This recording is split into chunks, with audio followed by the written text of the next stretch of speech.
ആദ്യം പൂർണ്ണമായും മനസ്സിലാക്കിയിട്ട് മതി ഒരു ഫിസിക്കൽ റിലേഷൻഷിപ്പിലേക്ക് പോകുന്നത്. എനിക്ക് ഭയങ്കര കൺട്രോളാണ്. തനിക്കോ? അവൾ അയ്യേ എന്ന ഭാവത്തിൽ ചുണ്ടു കൂർപ്പിച്ചു. വിക്രം അവളെയും ചേർത്ത് പിടിച്ച് കുറച്ചുകൂടി മുന്നോട്ട് നീങ്ങി നിന്നു. റിസോർട്ടിലെ ലൈറ്റുകൾ തെളിഞ്ഞു നിൽപ്പുണ്ട്. വെള്ളച്ചാട്ടത്തിന്റെ നേർത്ത ശബ്ദം കേൾക്കാം. ആകാശത്തേക്ക് നോക്കി നിന്നു വൈദു. 2 കുഞ്ഞു നക്ഷത്രങ്ങൾ കണ്ണ് ചിമ്മി നിൽപ്പുണ്ട്. അതെൻ്റെ അച്ഛനും അമ്മയുമാവും അല്ലേ ഡോക്ടർ? വേദനയോടെ കൈ ചൂണ്ടി പറയുന്നവളെ നോക്കി നിന്നു വിക്രം. ആവും. തൻ്റെ വിശ്വാസം അങ്ങനെയാണെങ്കിൽ. അച്ഛൻ്റെ ചിറകിനടിയിൽ വളരുന്നൊരു കുഞ്ഞു പക്ഷിയായിരുന്നു ഞാൻ.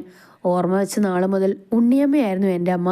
അമ്മ പോയപ്പോൾ അച്ഛനോട് ബന്ധുക്കളൊക്കെ പറഞ്ഞു വേറെ വിവാഹം കഴിക്കാൻ. 35 വയസ്സിൽ ഭാര്യ മരിച്ച ചെറുപ്പക്കാരൻ, സർക്കാർ ജോലി, ഒരുപാട് ആലോചനകൾ ബന്ധുക്കളെ കൊണ്ട് കൊടുത്തു. പക്ഷേ എനിക്ക് വേണ്ടി ഒരു കുടുംബജീവിതം വേണ്ട എന്ന് അച്ഛൻ ഉറപ്പിച്ചു പറഞ്ഞു. അപ്പോഴാണ് അമ്മാവനും മരിക്കുന്നത്.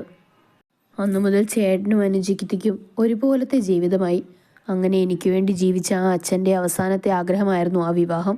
ഒരുപക്ഷെ അച്ഛൻ ചന്തുവേട്ടനെ വിവാഹം കഴിക്കാൻ ആവശ്യപ്പെട്ടാലും മനസ്സുകൊണ്ട് തയ്യാറാവാതെ ശരീരം കൊണ്ട് തയ്യാറാവുമായിരുന്നു ഞാൻ. വൈദു വേദനയിൽ കുതിർന്ന ചിരിയോടെ അവനെ നോക്കി. അവനൊന്നും മിണ്ടാതെ അവളെ കേട്ടിരുന്നു. ആ മനസ്സിൽ ഇനിയും പെയ്തു തൊരാത്ത ഒരു തുലാമഴയുണ്ടെന്ന് അവന് തോന്നി. ആ ഭാരമെല്ലാം ഈ രാത്രി അവൾ ഇറക്കി വെക്കട്ടെ എന്ന് അവൻ തീരുമാനിച്ചു. ബെഡിൽ അവളെയും ചേർത്ത് അവൻ കിടക്കുമ്പോൾ അവൻ്റെ നെഞ്ചിൽ ചാഞ്ഞ് തൻ്റെ വേദനകൾ ഓരോന്നായി പങ്കുവെക്കുകയായിരുന്നു അവൾ. അച്ഛൻ്റെ ആഗ്രഹം ഞാനൊരു ഡോക്ടറാകണമെന്നായിരുന്നു. അതുകൊണ്ട് തന്നെ നന്നായി തന്നെയാണ് പഠിച്ചതും. പക്ഷെ 10ാം ക്ലാസ്സിൽ വെച്ച് എൻ്റെ ജീവിതം മാറി മറിയുകയായിരുന്നു. അപ്രതീക്ഷിതമായി നേരിടേണ്ടി വന്ന ആ ദുരനുഭവം കാരണം മെൻ്റൽ ട്രോമയിലേക്ക് പോയി. ഡിപ്രഷന് മരുന്ന് കഴിക്കേണ്ടി വന്നു. +2-ന് 80% മാത്രം മാർക്ക് വാങ്ങാൻ എനിക്ക് സാധിച്ചുള്ളൂ. എൻട്രൻസ് എത്ര എഴുതിയിട്ടും സീറ്റ് കിട്ടിയില്ല. പിന്നെയാണ് DMLT പഠിക്കാനായി പോയത്. കുറച്ചു കാലം ആ ദിവസം എന്നെ ഭയപ്പെടുത്തിക്കൊണ്ടിരുന്നു. ആണുങ്ങളോട് ഇടപഴകാൻ മനസ്സിൽ ഭയം വന്നു തുടങ്ങി. സഞ്ജുവാണ് അവിടെ ഒരു മാറ്റം കൊണ്ടുവന്നത്. പക്ഷെ 1 വർഷം മാത്രമേ ആ ഫ്രണ്ട്ഷിപ്പ് അനുഭവിക്കാൻ സാധിച്ചുള്ളൂ. അതിനിടയിൽ വിക്രം എൻ്റെ ജീവിതത്തിലേക്ക് വന്നു കഴിഞ്ഞു. നമ്മുടെ ഹോസ്പിറ്റലിൽ വെച്ചാണ് ഞാൻ വിക്രത്തെ ആദ്യമായി കാണുന്നത്. പൊതുവേ ഞാൻ സിനിമ കാണാറില്ല. അച്ഛൻ സമ്മതിക്കാറില്ല. അയാളുടെ സിനിമാ നടനാണെന്ന് എനിക്കറിയില്ലായിരുന്നു. അയാൾ കരുതിയത് ഞാൻ മനഃപൂർവ്വം അവഗണിച്ചു എന്നാണ്. പിന്നെ അമ്പലത്തിൽ വെച്ച് കഴുത്തിൽ താലി ചാർത്തിയപ്പോൾ ആ മുഖത്തേക്ക് നോക്കി നിന്നപ്പോൾ ഒരു മരവിപ്പായിരുന്നു. കഴുത്തിൽ താലി ചാർത്തി കാറ്റുപോലെ പാഞ്ഞു പോയിരുന്നു വിക്രം. സിന്ദൂരം പോലും തൊട്ട് തന്നില്ല, പുടവ തന്നില്ല. അവിടുന്ന് മനസ്സിൻ്റെ താളം തെറ്റി തുടങ്ങിയിരുന്നു. അയാളുടെ മുഖത്തെ ദേഷ്യവും പക, വെറുപ്പ് എല്ലാം കണ്ടിഞ്ഞ് സ്തബ്ധയായി പോയി. പക്ഷേ ആ അച്ഛൻ്റെയും അമ്മയുടെയും സ്നേഹത്തിൽ ഞാൻ എല്ലാം മറന്നുപോയി. വിവാഹരാത്രി അയാൾ മറ്റൊരു റൂമിൽ കയറി വാതിൽ വലിച്ചടച്ചു. പിറ്റേന്ന് തന്നെ എങ്ങോട്ടോ പോകുകയും ചെയ്തു. 3 മാസം കഴിഞ്ഞാണ് പിന്നെ തിരിച്ചു വരുന്നത്. വന്നിട്ടും താനെന്നൊരാൾ അവിടെ ഉണ്ടെന്ന് പോലും അയാൾക്ക് ഓർമ്മയില്ലായിരുന്നു. അങ്ങനെ 3 വർഷങ്ങൾ ഞാൻ ഒരു പേരിനൊരു ഭാര്യയായി അവിടെ കഴിഞ്ഞു. അച്ഛൻ മരിച്ചിട്ട് പോലും എന്നെ ഒന്ന് കാണാൻ പോലും അയാൾ വന്നില്ല. അത്രത്തോളം മനസാക്ഷിയില്ലാത്ത ആളായിരുന്നു എന്ന് ഓർത്തുപോയി. വൈദ്യു നിറഞ്ഞു വന്ന കണ്ണുകൾ തുടച്ചുകൊണ്ട് പറഞ്ഞപ്പോൾ അവൻ്റെ നെഞ്ചകവും വിങ്ങുകയായിരുന്നു. അവിടുന്ന് പടിയിറങ്ങുമ്പോൾ മനസ്സിൽ അടിവരായിട്ട് ഉറപ്പിച്ചിരുന്നു ഇനി അയാളുടെ ഭാര്യയെ ജീവിക്കില്ലെന്ന്. ജീവിതത്തിൽ കയ്പ് നിറഞ്ഞ 23 വർഷങ്ങൾ. പക്ഷെ ഇപ്പോൾ എവിടെയൊക്കെയോ ഒരു പ്രതീക്ഷ, ജീവിക്കാനുള്ള പ്രതീക്ഷ. ഒരുപക്ഷെ അതിന് കാരണം ഡോക്ടറാവാം. എന്നിലെ ആ പഴയ വൈദേഹി പുറത്തു വന്നതുപോലും നിങ്ങളുടെ സാമീപ്യമായിരുന്നു ഡോക്ടർ. ഇനിയൊരു വിവാഹ ജീവിതം വേണ്ടെന്ന് തീരുമാനിച്ചിരുന്ന എൻ്റെ മനസ്സിൽ എപ്പോഴാണ് നിങ്ങളോടൊപ്പമുള്ള ജീവിതത്തെക്കുറിച്ചുള്ള പ്രതീക്ഷ നിറഞ്ഞതെന്ന് എനിക്കറിയില്ല. അവളുടെ കൺകോണിൽ നിന്ന് ഒരു തുള്ളി അവൻ്റെ നെഞ്ചിലേക്ക് അടർന്നു വീണു. അയാൾ സ്നേഹിച്ചത് മിലി എന്ന ആ എഴുത്തുകാരിയാണ്, അല്ലാതെ വൈദേഹിയല്ല. പിന്നെ എന്തിനാണ് അന്ന് വീണ്ടും നാടകം കളിച്ച് മണ്ഡപത്തിൽ വന്നതെന്ന് അറിയില്ല. അങ്ങനെ വന്നതുകൊണ്ടാണ് അവന് മുൻപേ കരുക്കൾ ഞാൻ തന്നെ നീക്കി വെച്ചത്. സ്വന്തം പ്രൊഫഷൻ വെച്ച് അവൻ യാതൊന്നും ചെയ്യില്ലെന്ന് എനിക്കറിയാം. അവിടെ വെച്ച് അവൻ വിളിച്ചു പോവാൻ തുനിഞ്ഞപ്പോഴാണ് തലേ ദിവസത്തെ അവൻ പറഞ്ഞ കാര്യങ്ങൾ തന്നെ ഞാൻ മീഡിയയെ കൊണ്ട് പറയിപ്പിച്ചത്. പക്ഷെ അത് പലരും അവനോടുള്ള എൻ്റെ പകയ്ക്കാണ് തന്നെ വിവാഹം കഴിച്ചതെന്ന് വരുത്തി തീർത്തു. ഇപ്പോൾ എല്ലാം കലങ്ങിത്തെളിഞ്ഞു എന്നാണ് എൻ്റെ വിശ്വാസം. ഇനി എനിക്കും തനിക്കും ഒരു ജീവിതം, അതിനെക്കുറിച്ച് മാത്രം ആലോചിച്ചാൽ മതി. അവൻ അവളുടെ കവിളിൽ തട്ടി പറഞ്ഞപ്പോൾ അവൾ നിറഞ്ഞ ചിരിയോടെ അവനെ നോക്കി.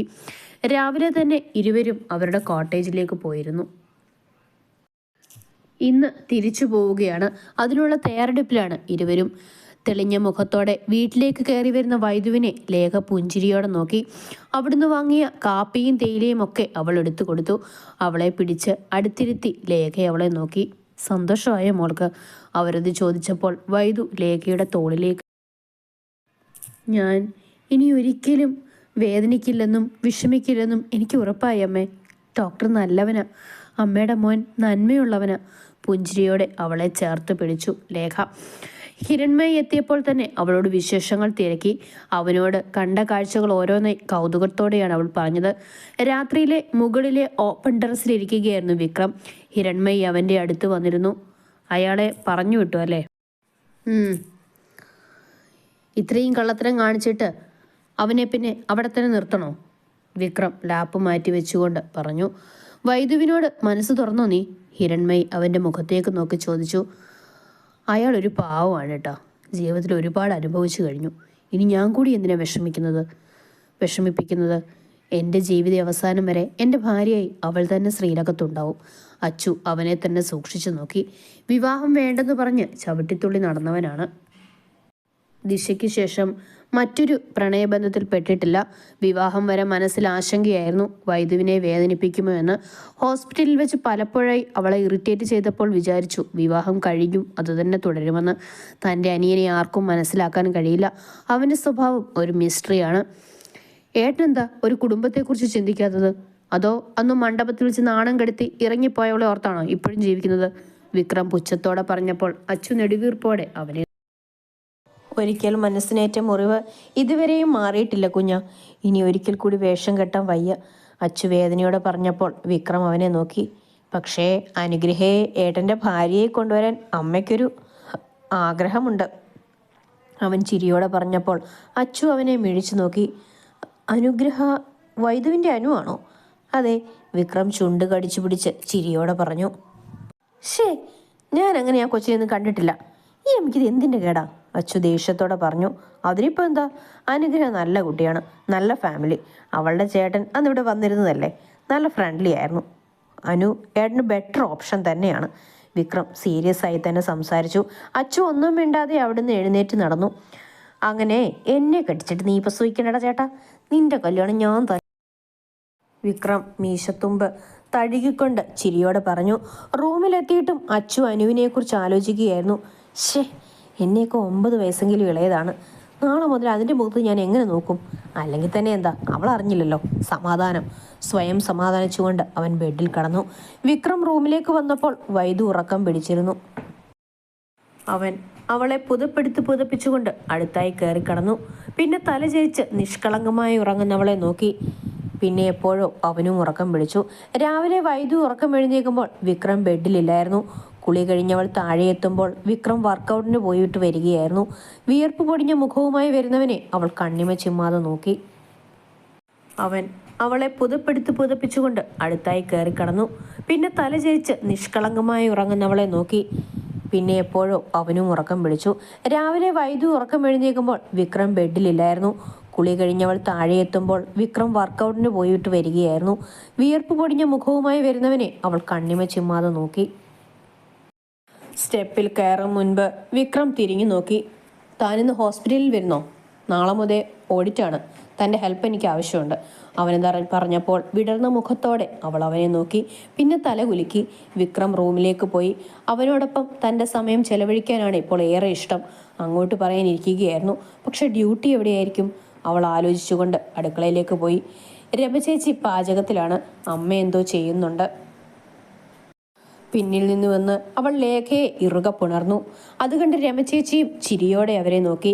ഞാൻ ഇന്ന് ഹോസ്പിറ്റലിൽ പോകണമെന്ന് ഡോക്ടർ പറഞ്ഞമ്മേ.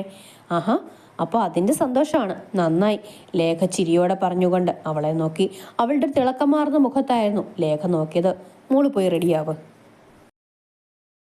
വിക്രം ഒരു ടവൽ മാത്രം എടുത്ത് ഉടുത്തുകൊണ്ട് ഇറങ്ങി വന്നപ്പോൾ വൈദു ഉമ്മിനീരിറക്കി അവനെ നോക്കിപ്പോയി. വായി നോക്കി നിൽക്കാതെ അയൺ ബോക്സ് നേരെ വെക്ക്. കൈയോട് ചേർത്ത് പിടിച്ചിരിക്കുന്ന അയൺ ബോക്സ് നോക്കിക്കൊണ്ട് വിക്രം പറഞ്ഞപ്പോൾ വൈദു ഞെട്ടി അവനെ നോക്കി. പിന്നെ നേരെ നിന്ന് ഷർട്ട് തേക്കാൻ തുടങ്ങി. പിന്നിൽ അവൻ്റെ ഗന്ധവും സ്പർശവും അറിഞ്ഞപ്പോൾ മേശയിലേക്ക് അവൾ കൂടുതൽ അമർന്നു നിന്നു. വിക്രം തലമുടിയിലെ വെള്ളം അവളുടെ പിൻകഴുത്തിൽ കുടഞ്ഞു വിട്ടു.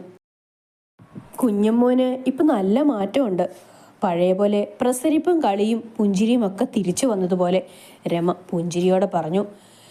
ഇനി അച്ചുവിൻ്റെ ജീവിതം കൂടി നന്നായാൽ മതിയായിരുന്നു ചേച്ചി. ഇപ്പോൾ അതാണ് എൻ്റെ ആലോചന മുഴുവൻ. വൈദു റൂമിലെത്തുമ്പോൾ വിക്രം കുളിക്കുകയായിരുന്നു. അവൾ അലമാരയിൽ നിന്നും പാൻറ്റും ഷർട്ടും എടുത്ത് വിക്രം ഒരു ടവൽ മാത്രം എടുത്ത് ഉടുത്തുകൊണ്ട് ഇറങ്ങി വന്നപ്പോൾ വൈദു ഉമ്മിനീരിറക്കി അവനെ നോക്കിപ്പോയി. വായി നോക്കി നിൽക്കാതെ അയൺ ബോക്സ് നേരെ വെക്ക്. കൈയോട് ചേർത്ത് പിടിച്ചിരിക്കുന്ന അയൺ ബോക്സ് നോക്കിക്കൊണ്ട് വിക്രം പറഞ്ഞപ്പോൾ വൈദു ഞെട്ടി അവനെ നോക്കി. പിന്നെ നേരെ നിന്ന് ഷർട്ട് തേക്കാൻ തുടങ്ങി. പിന്നിൽ അവൻ്റെ ഗന്ധവും സ്പർശവും അറിഞ്ഞപ്പോൾ മേശയിലേക്ക് അവൾ കൂടുതൽ അമർന്നു നിന്നു. വിക്രം തലമുടിയിലെ വെള്ളം അവളുടെ പിൻകഴുത്തിൽ കുടഞ്ഞു വിട്ടു. വെള്ളത്തുള്ളികൾ ആ ഗോതമ്പ് നിറമാർന്ന പിൻകഴുത്തിൽ പളുങ്ക് ഗോലികൾ പോലെ തുളുമ്പി നിന്നു. ചുണ്ടുകൾ കൂട്ടിപ്പിടിച്ച് മേശമേൽ കൈവിരലുകൾ അമർത്തിപ്പിടിച്ച് അവൾ അങ്ങനെ തന്നെ നിന്നുപോയി. അവളുടെ അരയിലൂടെ കൈയഴിച്ചുകൊണ്ട് അവൻ ഷർട്ടെടുത്ത് മാറിയപ്പോൾ കാറ്റുപോയ ബലൂൺ പോലെ വൈദു അവനെ തിരിഞ്ഞു നോക്കി. അവിടെ ഒരു കുസൃതി ചിരിയുണ്ട്, പക്ഷേ ഗൗരവത്തിൻ്റെ ആവരണം എടുത്തണിഞ്ഞിട്ടുണ്ട്. എന്തെങ്കിലും പ്രതീക്ഷിച്ചു പോയോ? കാതോരം മുഖമടുപ്പിച്ച് കളിയാക്കി ചോദിച്ചപ്പോൾ ഒരു തള്ളു വെച്ചുകൊടുത്ത് അവൾ ദേഷ്യത്തോടെ അലമാര തുറന്നു. ഒട്ടാണ് ഒരുമാതിരി ആളെയാക്കുന്ന പണി. പൊലിമ്പിക്കൊണ്ട് ടോപ്പും പാൻറ്റും എടുത്തപ്പോൾ വിക്രം അവളെ അമർത്തി നോക്കി. സാരി എടുത്ത കൊള്ളായിരിക്കും എങ്ങോട്ടും നോക്കിക്കൊണ്ട് പറഞ്ഞ് ഷർട്ട് ഇടുന്നവനെ കൂർപ്പിച്ച് നോക്കിയിട്ട് സാരിയും ബ്ലൗസും എടുത്ത് പുറത്തേക്ക് പോകാൻ തുടങ്ങി. എന്നായാലും കെട്ടിപ്പൂട്ടി വെച്ചതൊക്കെ ഞാൻ തന്നെ, അതുകൊണ്ട് കൂടുതൽ പ്രഹസനം കാണിക്കാതെ ഇവിടെ നിന്ന് മാറിക്കോ. ഈ വൃത്തികിട്ടവൻ. അവൾ പുറത്തേക്ക് ഒരോട്ടം വെച്ചതും വിക്രം ഉറക്കെ ചിരിച്ചുപോയി. അവൻ റെഡിയായി താഴേക്ക് വരുമ്പോൾ അച്ചു ഇരുന്ന് കഴിക്കുന്നുണ്ട്. ഏട്ടാ, അവരെപ്പോൾ എത്തുമെന്നാ പറഞ്ഞേ? ഉച്ചയാവും. വൈദുവിനെ ഇന്ന് കൂടെ കൂട്ടുന്നുണ്ടോ? ബാഗുമായി സ്റ്റെപ്പ് ഇറങ്ങി വരുന്നവളുടെ മുഖത്ത് നോക്കിക്കൊണ്ട് അച്ചു ചോദിച്ചു. വെറുതെ ഇവിടെ ഇരിക്കേണ്ടെന്ന് കരുതി. അതും പറഞ്ഞ് കഴിക്കുന്ന അച്ചു നോക്കി. അല്ലാതെ ഭാര്യയെ കാണാതെ ഇരിക്കാൻ പറ്റാഞ്ഞിട്ടല്ല. അച്ചു കളിയാക്കിയപ്പോൾ വിക്രം അവനെ ദേഷ്യത്തോടെ നോക്കിയിട്ട് കഴിക്കുന്നത് തുടർന്നു. ലേഖ അവൾക്ക് 3 ഇഡ്ഡലി എടുത്തു കൊടുത്തപ്പോൾ അവൾ ചുണ്ട് ചുളുക്കി 2 എണ്ണം മതിയെന്ന് പറഞ്ഞു. വയസ്സ് 25 അല്ലാതെ 10 മര്യാദയ്ക്ക് എടുത്ത് കഴിച്ചിട്ട് വരാൻ നോക്ക്. ഗൗരവത്തോട് പറയുന്നവനെ നോക്കി ദയനീയമായി കഴിക്കാൻ തുടങ്ങിയവൾ. അവൾക്ക് ആവശ്യമുള്ളത് കഴിക്കും. നീ എന്തിനാ നീ ചൂടാവുന്നത്? ലേഖ അവനെ കൂർപ്പിച്ച് നോക്കിക്കൊണ്ട് പറഞ്ഞപ്പോൾ വിക്രം ചുണ്ടുകൂട്ടി. ലേഖ അവൾക്ക് വാരിക്കൊടുത്തു. എന്തുകൊണ്ടോ അവളുടെ കണ്ണ് നിറഞ്ഞു. രാധികയും അങ്ങനെയായിരുന്നു എന്നവൾ ഓർത്തു. അച്ചുവിന് വല്ലാത്ത സന്തോഷം തോന്നി. എന്താ, ഏട്ടനും കൂടി കൊടുക്കണമെന്നുണ്ടോ? വിക്രം അവരെ തന്നെ നോക്കിയിരിക്കുന്ന അച്ചുവിനെ നോക്കിക്കൊണ്ട് ചോദിച്ചു. നീ കളിയാക്കണ്ട കുഞ്ഞാ, എൻ്റെ അനിയത്തി തന്നെയാ. വേണ്ടി വന്നാൽ ഞാനും കൊടുക്കും. അച്ചു പുച്ഛം വാരി വിതറിക്കൊണ്ട് പറഞ്ഞപ്പോൾ വിക്രം എഴുന്നേറ്റ് കൈ കഴുകാൻ പോയി. പെട്രോൾ ലാഭിക്കണം, ഭയങ്കര വിലയല്ലേ, അതുകൊണ്ട് നമുക്ക് ഒരുമിച്ച് പോവാം. വിക്രം പറഞ്ഞപ്പോൾ അച്ചു അവനെ ഒന്ന് അമർത്തി നോക്കി. പിന്നെ അവൻ്റെ കൈ വലിച്ചുകൊണ്ട് പുറത്തേക്ക് നടന്നു. കുറച്ച് ബുദ്ധി ഉണ്ടായിരുന്നെങ്കിൽ മന്ദബുദ്ധി എങ്ങനെങ്കിലും വിളിക്കായിരുന്നു നിന്നെ. എടാ, കല്യാണം കഴിഞ്ഞ് ആദ്യമായി പോകുന്നല്ലേ നിങ്ങൾ? അതിനെന്തിനാണ് നീ എൻ്റെ കൂടെ കെട്ടിയെടുക്കുന്നത്? മര്യാദയ്ക്ക് കൊച്ചിനെ വിളിച്ചുകൊണ്ട് നിന്റെ കാറിൽ കയറിപ്പോക്കോ. അച്ചു അവനോട് പറഞ്ഞിട്ട് കാറെടുത്തു പോയി.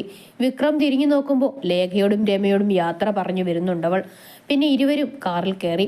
പോകും വഴി വിക്രത്തിന്റെ കണ്ണുകൾ സിമന്റ് കോളനിയിലെ വഴിയിലേക്ക് നീണ്ടു. ആ ഓർമ്മയിൽ അവന്റെ മുഖം വലിഞ്ഞു മുറുകി.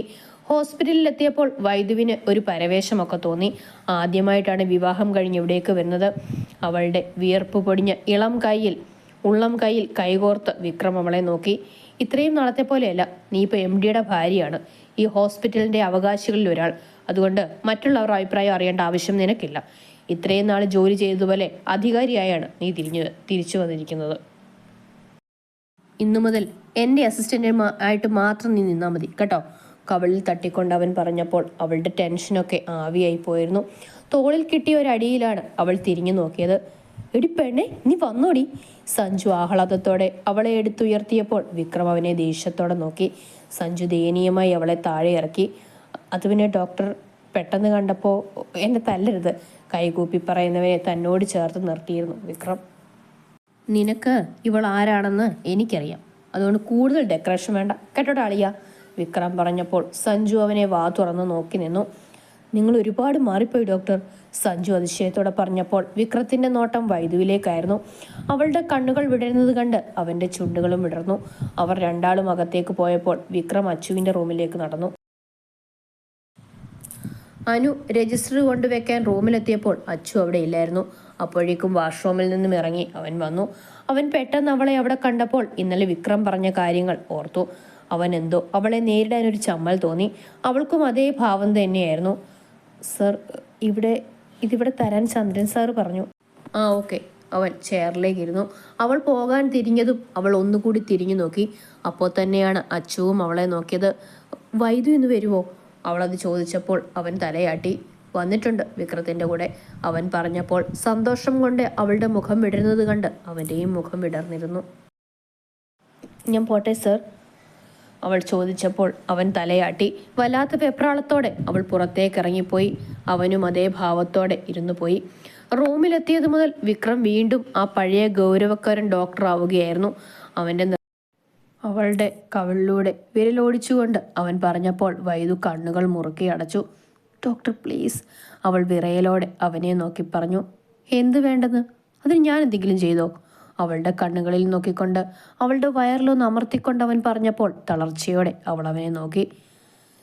സ്വന്തം ഹോസ്പിറ്റലായിരിക്കും, സ്വന്തം ഭാര്യയായിരിക്കും, പക്ഷേ പുറത്തുനിന്ന് കയറി വരുന്നയാൾക്ക് അവിഹിതമായേ തോന്നൂ. അവൾ മുഖം വീർപ്പിച്ചുകൊണ്ട് പറഞ്ഞപ്പോൾ വിക്രം അവളെ ഒന്ന് നോക്കിയിട്ട് നേരെ നിർത്തി. വൈദ്യു ശ്വാസം വിട്ട് അവനെ നോക്കി. തോന്നിയ എനിക്കെന്താ, ഞാൻ തന്നെ നിന്നെ കെട്ടുമെന്ന് പറയും. വളരെ ലാഘവത്തോടെ ചെയറിൽ ചാരിയിരുന്നു കൊണ്ട് അവൻ പറഞ്ഞു. നാളെ മുതൽ ഞാൻ മായ സിസ്റ്ററെ എൻ്റെ അസിസ്റ്റൻ്റായി നിർത്താം. ഇടം കണ്ണിട്ട് അവളെ നോക്കി പറഞ്ഞവൻ. പെണ്ണിൻ്റെ മുഖം ദേഷ്യം കൊണ്ട് ചുവക്കുന്നതും പല്ലുകൾ കൂട്ടി ഉരുമുന്നതും അവൻ കൗതുകത്തോടെ നോക്കി. മുന്നിലിരുന്ന് സിസേഴ്സ് എടുത്ത് അവൻ്റെ കഴുത്തിന് താഴെ അമർത്തിപ്പിടിച്ച് അവനെ നോക്കി. അങ്ങനെ ഒരുത്തി ഇവിടെ കൊണ്ടുവന്ന് നിർത്തണ്ട. നിങ്ങളിപ്പോൾ എൻ്റെ പ്രോപ്പർട്ടിയാണ്. ആരും അതിൽ കയറി കയ്യാല കെട്ടാൻ ഞാൻ സമ്മതിക്കുന്നില്ല. വിക്രം അവളുടെ കയ്യിൽ നിന്നും അത് വാങ്ങി ടേബിളിൽ വെച്ചു. പിന്നെ അവളെ വലിച്ച് അവൻ്റെ നെഞ്ചിലേക്കിട്ടു. എന്നോട് പ്രണയമാണോ? വല്ലാത്തൊരു ഭാവത്തിൽ മുടിയിഴകൾ ചെവി ഇടുക്കിലേക്ക് ഒതുക്കി വെച്ചുകൊണ്ട് ചോദിക്കുന്നവനെ അവൾ ഉമ്മിനീരിറക്കി നോക്കി.